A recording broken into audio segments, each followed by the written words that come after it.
All right, so let's give these a shot. On this one, they actually tell you I squared equals -1.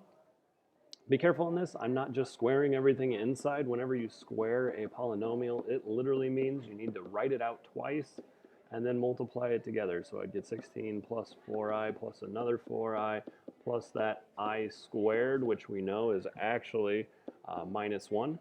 So 16 minus 1 is 15 plus 8i would be my final answer, J. Next question, it says product. Product is multiply, so I'm going to have to write this out.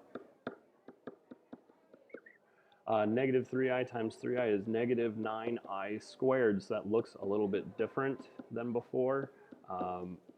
It is negative and an I squared, which means it's actually plus 9. If you have I squared attached to something, the I squared makes the sign change and then it goes away. So I've actually got 9 plus 16, which is a final answer of 25. What is the value of this one? Well, it doesn't equal anything. I have to set it equal to something. It doesn't matter what you choose, just choose a variable. And it looks like 2 to the third would be my answer for this one, 2 to the. All right, so for subtracting logs, we need to remember that that's the same as dividing. So I'm going to divide the stuff behind the log, and for adding logs individually, it's the same as multiplying. Since this is a log equals log, I can get rid of the logs.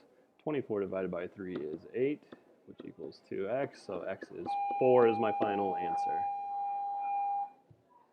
Last one, I'm going to go ahead and convert. X goes to the other side, 2 becomes the power, and it equals 25. So the question is, what squared is 25? The only answer I have is 5 because they have to be positive. Again, if you haven't taken Algebra 2 Part 2 yet, don't worry about it. You'll get there, and you can come back and review these before you take the ACT.